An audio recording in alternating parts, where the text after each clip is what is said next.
Blackpink အဖွဲ့ဝင်လီဆာရဲ့အခချင်းငွေတွေပေါက်ကြားလာပြီးကိန်းကနန်းတွေကတော့တကယ်ကိုအမခံပါပဲ။ Social media တော်တော်များများကလီဆာဟာအမှုပညာရှင်တယောက်တည်းမကပဲ influencer လွှမ်းမိုးမှုအားကောင်းတဲ့တကမ္ဘာလုံးဆိုင်ရာ brand တစ်ခုဖြစ်တယ်လို့သတ်မှတ်ထားကြပါတယ်။ပေါက်ကြားလာတဲ့အခချင်းငွေတွေကလည်းတာမန်မဟုတ်ပဲကြောက်ကမန်းလီလီပဲဖြစ်ပါတယ်။မင်္ဂလာပါရှင်။ဒီနေ့မှာတော့ကမ္ဘာကျော် K-pop star ထိုင်းနိုင်ငံရဲ့ခုံဆောင်လီဆာရဲ့အခချင်းငွေနဲ့ကြွယ်ဝမှုအကြောင်းကိုပြပြပေးသွားမှာဖြစ်ပါတယ်။အဆုံးထိနားဆင်ပေးကြပါအောင်ရှင်။လီဆာတစ်နှစ်ကိုဒေါ်လာသန်းပေါင်းများစွာရှာဖွေနေတယ်ဆိုတာသင်သိပါသလား။သူမရဲ့ Instagram post တစ်ခုဟာတာမန်လူတစ်ယောက်ရဲ့သက်သက်စားလှုပ်ရှားတဲ့ပို့ပြီးတော့များပြားနေပါတယ်။လီဆာရဲ့အထက်ကဝင်ငွေလမ်းကြောင်းတစ်ခုကတော့ luxury brand တွေပဲဖြစ်ပါတယ်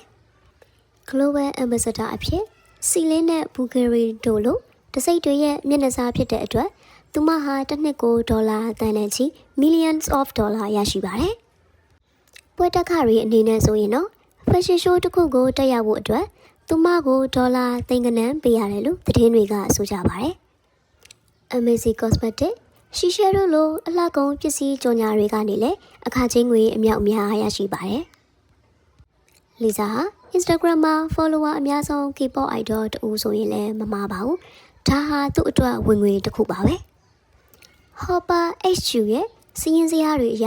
လီဆာဟာ sponsor post တစ်ခုတည်းရင်ဒေါ်လာ9သိန်းကနေ6သိန်းဝန်းကျင်အထိတောင်းဆိုနိုင်တာပဲဖြစ်ပါတယ်။သူမရဲ့ impact ကတော့အားလုံးသိကြတဲ့အတိုင်းပါပဲ။ပုံတပုံတင်လိုက်တာနဲ့ Eric Brand ရဲ့ share ဈေးနှုန်းဒါမှမဟုတ်ရောင်းအားကတိတိတတ်အမြဲတမ်းတက်သွားလေးရှိကြပါတယ်။ YG Entertainment ကနေ solo project တွေထွက်ပြီးနောက်ပိုင်းလီဆာရဲ့ဝင်ငွေဟာပုံမမြင့်တက်လာဖို့ပဲရှိပါတယ်။အခုဆိုရင်လေလီဆာဟာသူမကိုယ်ပိုင်လေးပဲဖြစ်တဲ့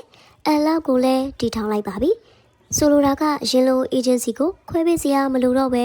ဝင်ငွေအလုံးကိုသူမကိုယ်တိုင်စီမံခန့်ခွဲနိုင်တော့မှာပဲဖြစ်ပါတယ်။ကမ္ဘာကျော်အာဆီယံရော့ကော့နဲ့လက်တွဲလိုက်တဲ့အတွက်ကြောင့်အနောက်နိုင်ငံဂီတလောကကနေရရှိမဲ့မူပိုင်ခွင့်တွေကလည်းနည်းမှာမဟုတ်ပါဘူးနော်။ The White Lotus Season 3မှာပါဝင်သရုပ်ဆောင်ခဲ့လို့ဟော်လီဝုဒ်ကနေရရှိမဲ့အခချင်းတွေကလည်းကြောက်စရာကောင်းလာပါတယ်။လီဆာရဲ့ network အသတင်ကြွယ်ဝမှုကိုခန့်မှန်းကြည့်အနေနဲ့ပြောရမယ်ဆိုရင်2024-2025 စီးရင်တွေအရ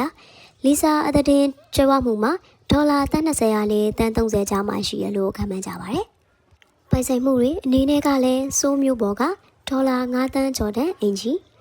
ကိုပိုင်ချက်နဲ့ခီးသွားနိုင်မှုပြီးတော့တမိုးကြီးကားများစုဆောင်မှုတွေက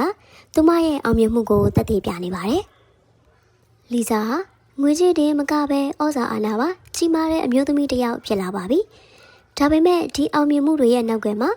သူမရဲ့14နှစ်သားအရွယ်ကလေးကစူးစမ်းခဲ့ရတဲ့ချွေးနဲ့မျက်ရည်တွေလည်းရှိနေပါတယ်